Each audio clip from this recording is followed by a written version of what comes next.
ఈరోజు భారత రాజ్యాంగం భారతదేశంలో అన్ని మతాలు సమానమని ఒకవైపు చెబుతూ ఉంటే ఈ యొక్క రాజ్యాంగాన్ని ఉల్లంఘించి ఈరోజు ఏ మతానిపైన ఏ మత విషయంలో ఏ మత సాంప్రదాయాల విషయంలో ప్రభుత్వం జోక్యం చేసుకోకూడదని రాజ్యాంగం చెబుతుంటే మరి కేవలం హిందూ ఆలయాలపైన మాత్రమే ఈరోజు ప్రభుత్వ జోక్యం ఎందుకు? ఈరోజు చర్చిల పైన ప్రభుత్వానికి ఆధిపత్యం లేదు, మసీదుల పైన ప్రభుత్వానికి ఆధిపత్యం లేదు, దర్గాల పైన ప్రభుత్వానికి ఆధిపత్యం లేదు. మరి హిందూ ఆలయాల పైన ప్రభుత్వ జోక్యం ఎందుకు? హిందూ ఆలయాల నిర్వహణ పైన ప్రభుత్వ జోక్యం ఎందుకని ఈరోజు హిందువులుగా మేము ప్రశ్నిస్తా ఉన్నాం.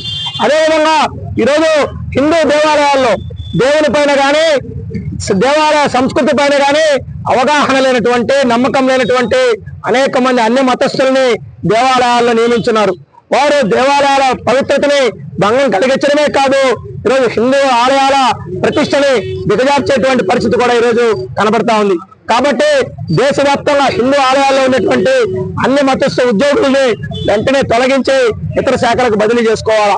అదేవిధంగా తిరుమల ప్రసాదం విషయంలో కూడా ఈరోజు కఠినాది కఠినంగా అటువంటి వారిని ఎవరైనా సరే, వారు ఏ పార్టీకి చెందిన వారైనా సరే, ఏ సంస్థలకు చెందిన వారైనా సరే, ఏ స్థాయి వ్యక్తులైనా సరే, ఈరోజు దాదాపుగా దేశంలో ఉన్నటువంటి 120 కోట్ల మంది హిందువుల మనోభావాలను గాయపరిచినందుకు గాను వారి పైన కఠిన శిక్షలు కూడా విధించాలని చెప్పి ఈరోజు విశ్వ హిందూ పరిషత్ ఆధ్వర్యంలో గాంధీ బొమ్మ నుంచి కలెక్టరేట్ వరకు కూడా అన్ని హిందూ సంఘాలు, అదేవిధంగా రాజకీయ పార్టీలు, తెలుగుదేశం, జనసేన, బీజేపీ, వివిధ విద్యార్థి యువజన సంఘాలు, హిందూ చైతన్య వేదిక, అనేక సంస్థలన్నీ కూడా అఖిల భారతీయ విద్యార్థి పరిషత్, యువ మోర్చా, అనేక మహిళా మోర్చా అన్ని ప్రతి ఒక్కరు హిందూ బంధువులందరూ కూడా కలిసి వచ్చి ఈ నిరసన ర్యాలీని చేపట్టడం జరిగింది.